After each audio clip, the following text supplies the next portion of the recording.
2000s was a weird era with weird trends. Spray tans, shiny bracelets, Rihanna and Britney Spears songs, and of course, parkour.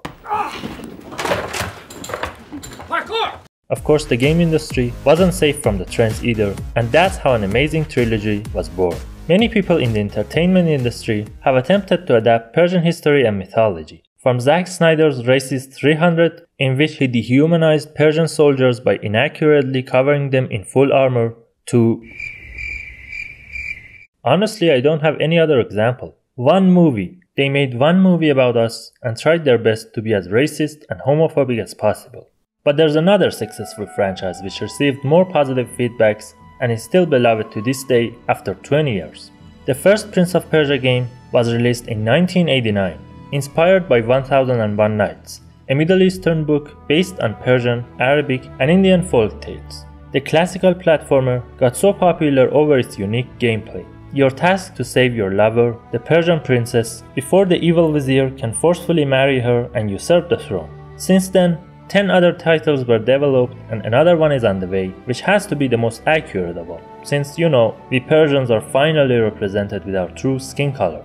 After all this time, there has been little discussion about if this franchise is true to the historical and mythological evidences of ancient Persia, or at least I didn't see one done by an actual Persian, so I decided to make a video about it. I'll probe into the classical 1989 game, the trilogy, the 2008 reboot, and the Forgotten Sands. Unfortunately, I still haven't played Lost Crown, so we'll leave that game for another time and another video. It's worth mentioning that I won't look into the movie adaptation because 1. This is a game analysis channel, and 2. Most of the elements in the movie are similar to the ones in the Sands of Time game, so I'll try to point out a few differences, but it would really get repetitive to do more than that. Anyway, I'm Old Soul, and if you enjoyed this video, please hit the like button and subscribe. There are 5 main subjects to cover, which are the plot and mythology, world building and theme, the clothing, lexicology and characters' names, and the music.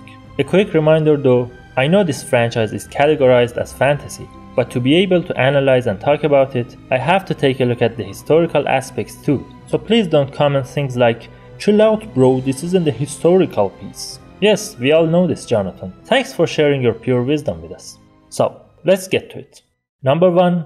The classical. Before we talk about this, I have to point out that this game was developed by one person with limited money and resources back in 1989, so we have to consider the time factor here, as it is reasonable if a developer wasn't that accurate with their game back then. Starting with the plot, as I said before, the first Prince of Persia was inspired by 1001 Nights. There are lots of tales in there about a princess being in trouble or a brave man saving a damsel in distress.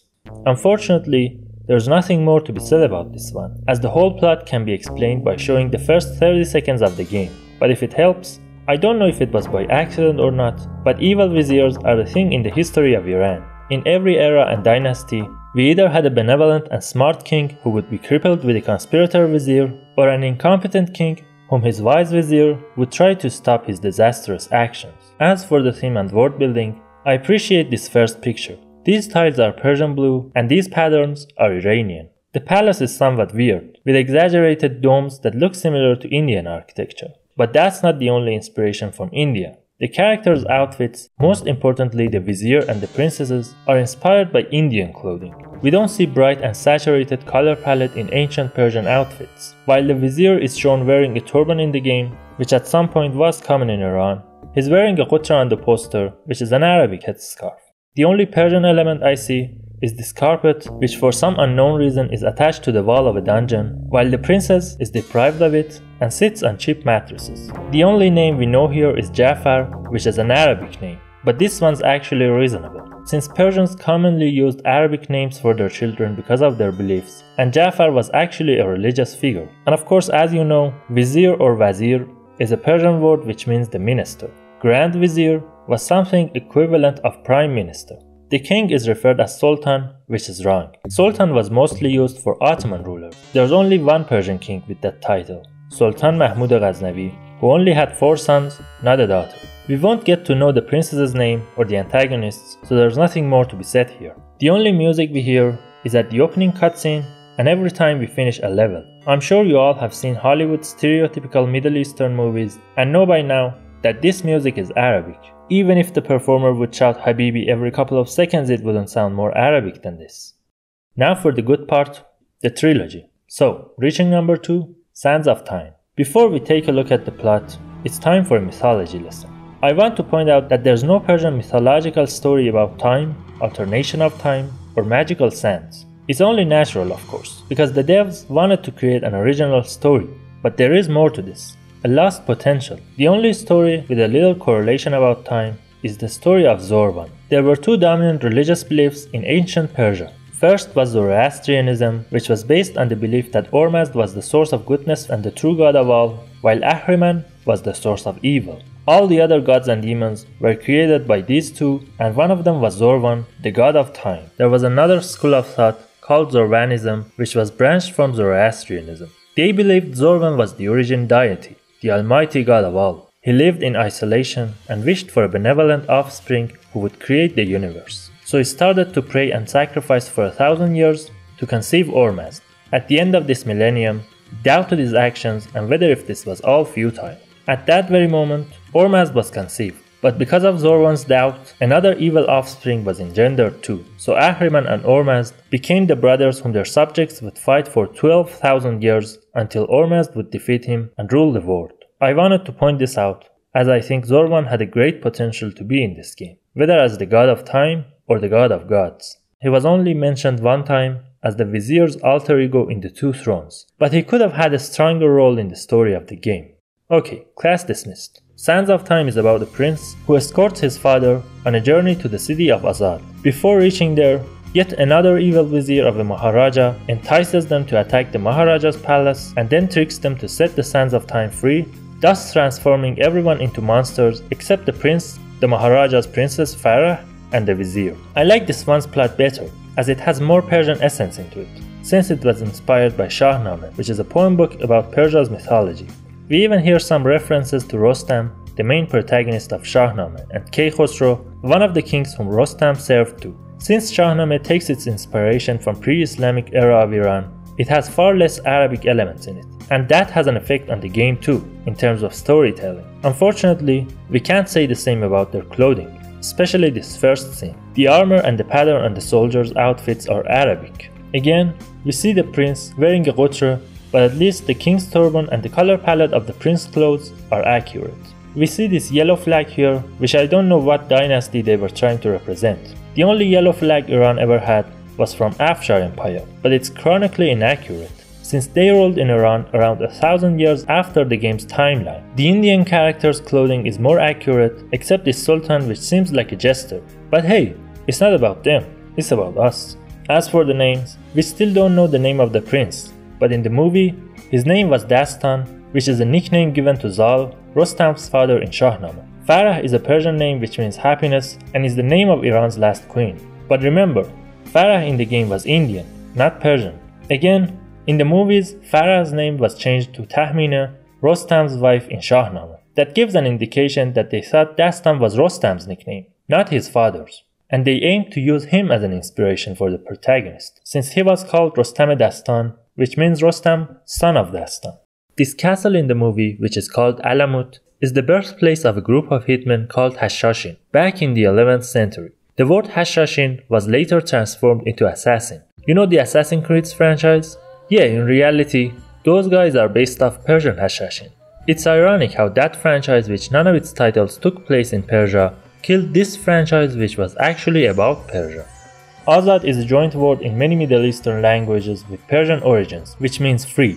Shah Raman is a made-up word. Shah means king, but the rest of the name doesn't mean anything. I really tried to make sense of it, as I thought maybe they mispronounced another name and it stayed in the game, but it's really not a word. We have Shahram, which is the clipping of Shah Bahram. We have Shah Maran, which is a mythical female creature, the king of snakes, but no Shah Raman was found. We close this one with the music. Again, we mostly hear Arabic music in the game, but whenever the story shifts to Farah's perspective, an Indian music plays. So you do know the difference between Arabic and Indian music, but not the one culture your game is about. reaching the masterpiece of storytelling and gameplay, one of my all-time favorites, Warrior Within. The sequel follows the story of the previous game. 7 years after the disastrous events that led to the sands getting loose, a beast keeps following the prince and seeks to kill him. The Haka is a monster that kills everyone who frees the sands of time. In order to save his life, Prince goes to the origin island of the sands to go back in time and not let it to be created in the first place, thus changing his fate. This first scene of Prince running away from the Dahaka is what happens when you study enough about the culture you're writing about. This is a super accurate depiction of Iran's ancient urbanism. Even to this day, some areas in the Yazd city still look like this. Kudos to everyone who designed this. I love it. Okay, it's time for another mythology lesson. In the Shahnameh, Zahak or Ajidahak was a king of Persia. In order to corrupt him, Satan or Ahriman finds a way to his court, presenting himself as a cook and making amazing foods for the king. As an act of appreciation, Zahak calls upon him to ask the king for a reward. Ahriman says that he doesn't wish for anything except for a chance to kiss on king's 2 shoulders. Zahak allows him to do so, and from the places that he kissed, 2 giant snakes grow on his shoulders. The snakes inflict so much pain upon him, and Ahriman tells the king that if he wants to ease the pain, he needs to sate the snakes' hunger by feeding them 2 human brains every day. The adaptation of Zahak into the Haka is amazing and beautiful. Zahak is the biggest bad guy in the history and mythology of Iran. So is the Haka in the game. Every time he shows, he destroys everything and makes you wet yourself before you are able to escape him. The outfits the prince wears are way more accurate than the previous game, especially this red shawl he wears around his waist. We can't say the same about the other characters. The enemy's clothing is an amalgam of ninjas, Spartan warriors, and Arab swordsmen, and the only other characters of the game are just fan service. Kailina's dress, although beautiful, is not Persian. And about Shadi, not one single human being has ever worn this bondage armor that covers all the unimportant areas of the body, leaving the bakery unprotected. About the theme and world building, I'm not sure if this island is supposed to be in Persian Gulf, or did the prince leave Persia to a completely different region. But if it is in fact in Persia, then the architecture seems a little off. The interior design looks more Greek than Persian, but there are good things to come out of it too. For instance, the importance of water. Along with it being the device to escape from the Haka, water troughs are the save points of the game. That's a genius feature, since water was and still is the symbol of life in Iran. A vital substance for a desert country which has always been on the brink of famine. It does an amazing job in conveying the feeling of thirst too. You have a little health and you're scared to lose, but then you find water and breathe a sigh of relief. As for the names, Shadi is Persian and very common, meaning happiness. We talked about Zahak transforming into the Haka, and Kailina is not Persian. I know wiki pages try to make it look more authentic by writing it in Persian syllables, but this isn't Persian. It's not even Arabic or any other language in this region. At some point, the devs said to themselves, hey, since it's impossible to use ancient Persian music in this game, why not just use something completely irrelevant instead of Arabic or Indian? At least this is less racist, and I'm all for it, since we get to hear cool heavy metal music that ascends your soul. Since some of the newer titles are completely inspired by the older games, I won't refer to most of the mutual aspects between the games. Anything I've covered until here won't be talked about again unless it's crucial or if there's nothing new to be said. So if you notice the analyze is getting a little more abstract or compact, that's the reason.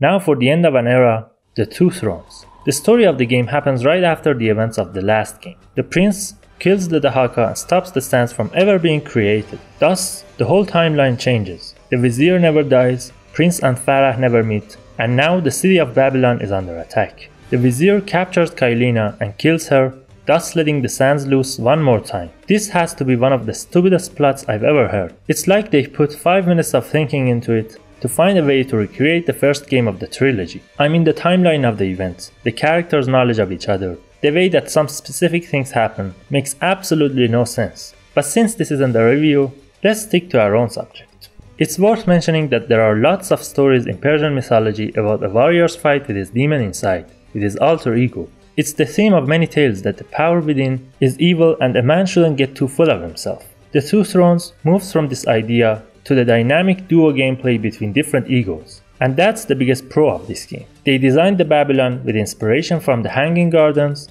and they did a good job. Although, the timing isn't correct because in 9th century, Babylon was already have been destroyed. I know Babylon was under Persia's rule from time to time, but it's not really a Persian city. so it is okay if there are inaccuracies. We see lots of Persian patterns here on the ground and the walls. The sewage design is genius. No one ever thinks about it, huh? That if there are great displays on the outside of the gardens, it must be backed up by a disturbing sewage system on the inside. Again, the clothing of the prince is great. Alongside this shawl, he now wears a white robe which was common in ancient Persian clothing, since light colors were the best way to stay cool from the heat of the sun. Although then he gets half naked to attract female audience. We talked about the vizier and pharaoh's clothing before, and Mahasti is just another fan service like Shadi, as no one would ever wear such weird thing. By the way, Mahasti is a Persian name, so at least that's accurate. The music slips back to the Arabic genre in Sands of Time. They try to add some things to it, but still no side of Persian music here. As for the reboot, this one took the most inspiration from Persian mythology and Zoroastrianism. 1,000 years ago, Ormazd defeated Ahriman and trapped him in a tree. Since then, a group of people called Ahura guarded the tree to not let Ahriman escape.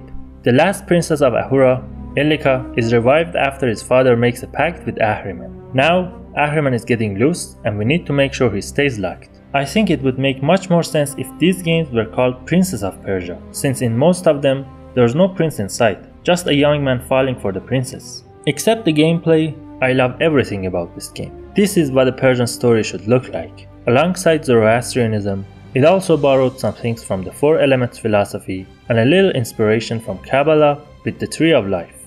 This is peak clothing design. The prince and Elika's outfits look amazing, and at the same time, we can find the traces of ancient Persian wardrobe. This time, the king's clothes look better, but they're more inclined to British and Western outfits. You can see that the hunter's outfit was a robe one day, and I like it. Seems more accurate than the concubine's ridiculous Barbie dress. The world building here is great. The urban design is similar to what we saw in the opening of Warrior Within. As I explained before, famine was the big evil of Persia. As Darius I's prayer says, Ormazd, keep this land safe from lies, enemies, and famine. It works visually on you, to see a vast greenery is fading, but it has a deeper meaning behind it. That this whole land is dying out, evil is prevailing, and light is getting dim. The reboot of Prince of Persia has one of the best OSTs ever. But they're still not Persian. They don't sound Arabic either, but at least have that essence of Eastern culture in them, so that's good. But honestly, I don't know what was so hard about using some Persian instruments like setar and kamanche. Elika is a very common Persian name, which means the Mother Earth. We talked about Ormazd, he's the almighty god of Zoroastrianism, which only leaves us with the Ahuras. In Persian mythology, Ahuras were the godlike descendants of Ormazd. The name Ormazd itself is the clipping of Ahura Mazda, Ahura meaning god and Mazda meaning wise or intellect. Last but not least, Forgotten Sands. The events of this game happens between the Sands of Time and Warrior Within. The prince is tasked to go to his brother Malek and learn the way of leadership from him. When the city gets under attack, Malek releases a demonic power to stop them, but his plan backfires and now the demons are free. Unlike the 2008 reboot, which kept the balance, this one completely deviates from Persian mythology and gets so close to Jewish and Kabbalah folktales. It's the story of Solomon, who enslaved the jinns and used them to create his temple. But now the jinns are getting loose and bring havoc to the world. The castle and the traps look very similar to the ones we see in Warrior Within. It feels like they wanted to create that glory, but of course they failed miserably. The clothing of the prince is the same we see in Warrior Within and the Two Thrones. Malek wears a heavy armor, which was almost never the case in ancient Persia, as the Persian warriors relied on being brisk and quick, and there was also burning heat of the sun, so no sane man would fight in a heavy and hot armor. Razia's clothes is Arabic because she's probably an Arab herself. Malek, Razia, Zahra, Ifrit, Jinn, Najman, they're all Arabic names. Here we go again for the 6th time. This music is not Persian, never was and seems like it never will. It's Indian, Arabic, Western, classical, everything but Persian. I'm getting real tired and angry of repeating the same sentences over and over. Yeah, the music is bad. Thank God this is over. So, what do you think? Did Ubisoft use Persian culture as a vessel to convey its story? Or did you get more illuminated about our mythology and history after finishing any of these games? Once again, I have to say I absolutely adore this franchise, and Warrior Within is in my top 5 list of all time. This wasn't a review of the game, just comparison between reality and media industry. If you have any counterpoint, I'd be happy to read your comments. If you enjoyed, hit the like button, subscribe, and share this video with your friends.